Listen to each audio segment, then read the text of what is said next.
네, 안녕하세요. 오늘 2월 8일 수요일 묵상 시간 갖도록 하겠습니다. 먼저 기도하겠습니다.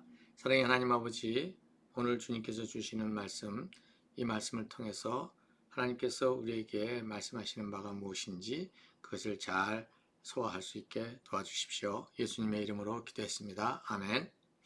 먼저 말씀을 읽겠습니다. 오늘 말씀은 마태복음 9장 14절서부터 26절까지 되겠습니다. 읽겠습니다. 그때 요한의 제자들이 예수께 와서 물었다. 우리와 바리새파 사람은 자주 금식을 하는데 왜 선생님의 제자들은 금식을 하지 않습니까? 예수께서 그들에게 말씀하셨다. 혼인잔치에 손님들이 신랑이 자기들과 함께 있는 동안에 슬퍼할 수 있느냐?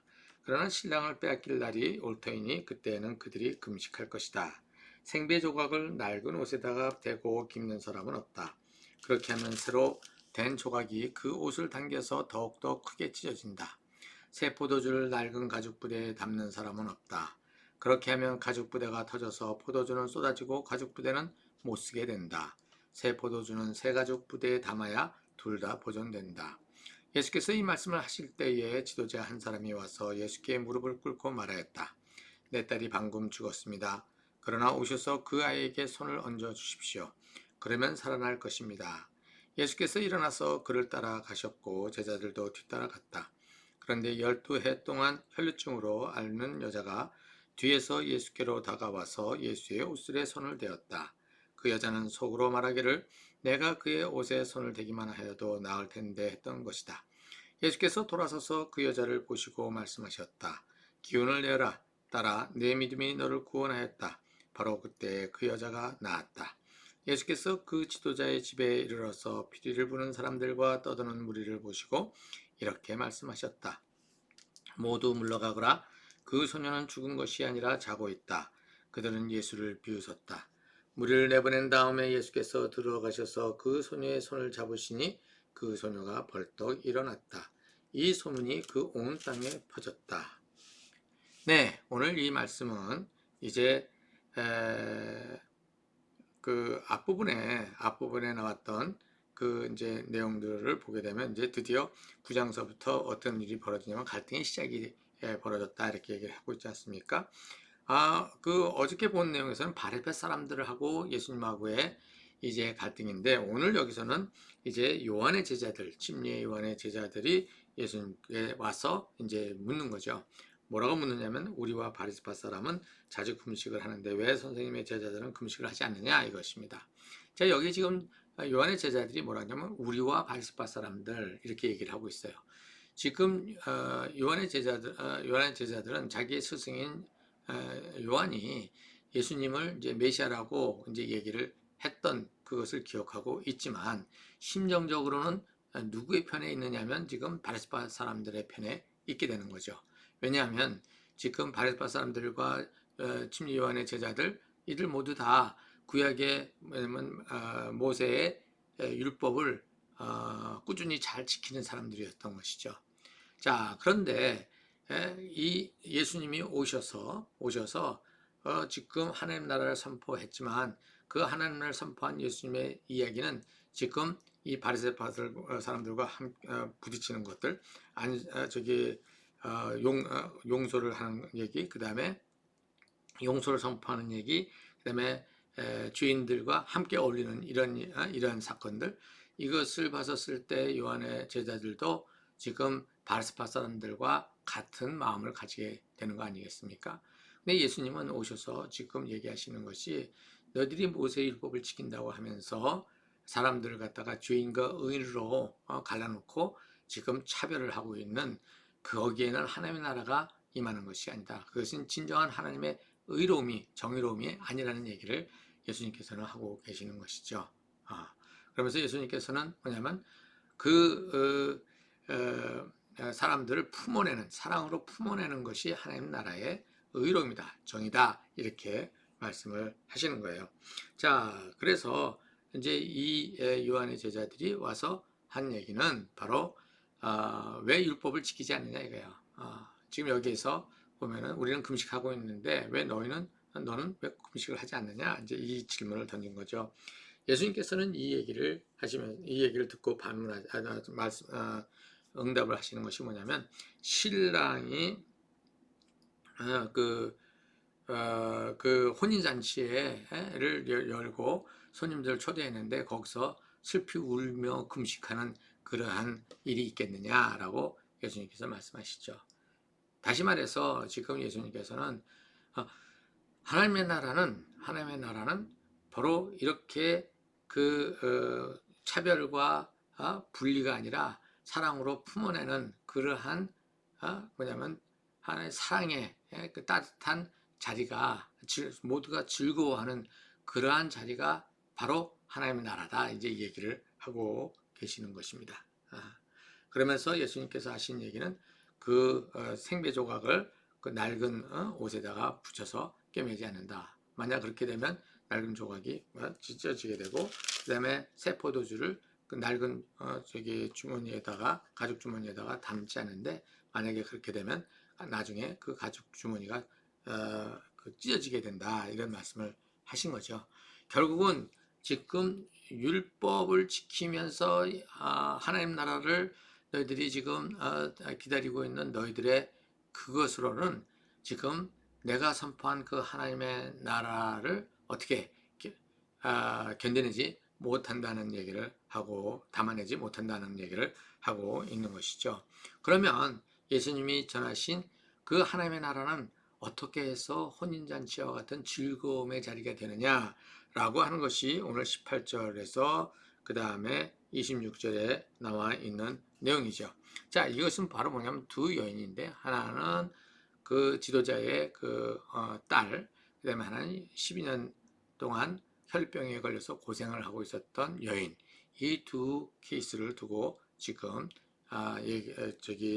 혼인잔치에 들어간 그 하나님 나라의 백성들의 그것을 얘기해 주는 겁니다. 자, 여기서 보면 12해 동안 혈류증을 앓았다. 이것이 이렇게 오랫동안 이렇게 지속되는 것은 인간의 힘으로는 어떻게 할 수 없고, 사실 모든 희망이 사라져버린 그러한, 그래서 이 여인의 살아가는 삶은 어떻게 되는 겁니까? 육체적으로도 고통스럽지만 또 그것으로 인해서 세상 사람들과 어떻게 해요? 거기 주변의 사람들과 분리되어져서 더럽다, 불결하다는 것으로 분리돼서 그렇게 살아가며 하나님의 저주를 받은, 징계를 받은 자로서 또 죄인 취급을 당하게 될 수밖에 없지 않습니까? 자, 그것이 이 여인에게서는 육체적인 병도 병이지만 또 한편으로는 사회적으로, 인격적으로 어떻게 해요? 사람 취급을 받지 못하는 그런 상황 속에 12년 동안을 살아온 것입니다. 그 여인에게는 모든 것이 다 어둠이죠. 자, 또 여기 지금 이 지도자의 딸, 이 지도자는 갑자기 죽게 된 이 상황, 죽지 않을 수 있는 나이인데 갑자기 몹쓸병에 걸려서 죽게 된 이 상황을 두고서 이제 예수님께서는 그 아이를 다시 살리시는 그러한 장면이 나오는 거죠. 이것이 이 아이뿐만 아니라 이 부모에게는 어땠을까요?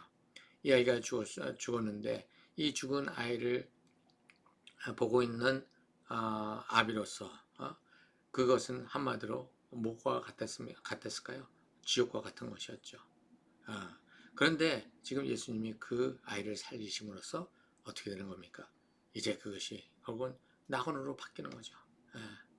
자, 이러한 것들, 인간 세상사 속에서 참으로 이 모든 죄악과 그 다음에 이 모든 질병들과 이런 것들이 지금 사람들의 삶을 덮치고 고통스럽게 만드는 이러한 상황들 속에서 하나님의 나라가 선포되어지고 하나님이 통치하시는 그 나라가 이루어질 때에 어떤 것이 일어나냐면 그 지옥과 같은 세상이 천국으로 바뀌게 되는, 거기에서는 어떻게 해요? 금식하는 것이 아니라 어떠냐면 바로 같이 웃으며 즐거워하며 기뻐하는 그러한 그 잔치가 있는 하나님의 나라라는 거죠. 인생이 바뀐다는 것을 지금 여기서 얘기해 주고 있는 것입니다.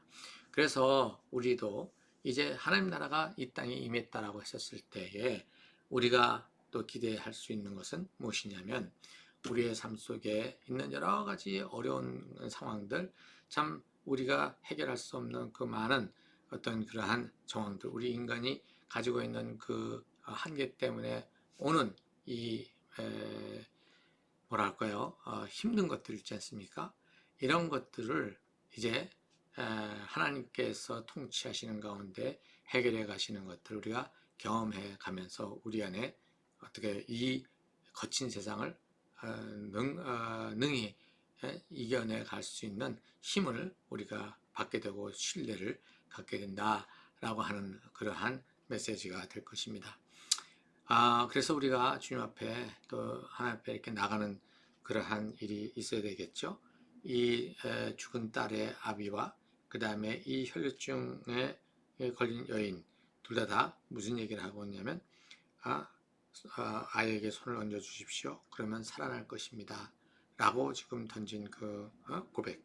그 다음에 이 여인은 내가 그의 손에 옷에 손을 대기만 해도 나을 텐데 라고 했던 그 마음.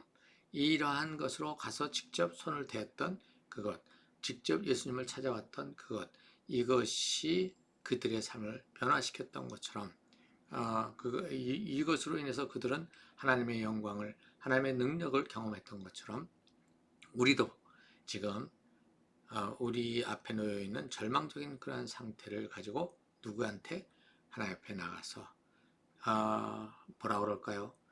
한 100이라고 하면은 불가능한 상황 속에서 약 한 5%, 2%, 3% 되는 그 가능성의 일말의 희망을 가지고 지금 주님 앞에 나아가는 그것만으로도 이 모든 것들이 해결되는 되는 그런 놀라운 뭐랄까 우리에게는 이 기적이 되겠죠. 그것을 맛보는 그러한 우리들이 되었으면 좋겠습니다. 그래서 그걸 가지고 우리가 또 우리 앞에 놓여진 거친 파도를 또 이겨나갈 수 있는 그러한 힘이 되어지기를 참 주님 앞에 기도했으면 좋겠어요. 기도하겠습니다. 사랑의 하나님 아버지, 우리의 삶 속에 계속해서 닥쳐오는 그 커다란 파도와 그 풍랑 속에서 아버지 하나님, 우리에게 하나님의 통치가 임하였다고 선포하신 주님께서 어떻게 그것이 이루어졌는지 우리의 삶의 현장 속에서 그것이 아버지 경험되어지기를 구합니다. 아버지, 우리 각자가 가지고 있는 참 불가능하다고 생각했던 그러한 여러 가지 것들 중에 아버지 우리의 필요가 있는 그러한 상황들을 주님께서 열어주셔서 아버지 하나님 정말 하나님이 임하셨구나라고 하는 하나님께서 역사하셨구나라고 하는 그 고백이 우리 안에 아버지 하나며 드러날 수 있도록 주여 당신께서 우리의 불가능한 것들을 아버지 하나님 가능하게 열어주시기를 구합니다. 아버지 하나님 우리가 주님 앞에 나아가서 구하는 아버지 이 믿음의 행위를 주여 주님께서 귀엽게 봐주시고 아버지 하나님여 크게 봐주십시오. 감사드리며 예수님의 이름으로 기도했습니다. 아멘.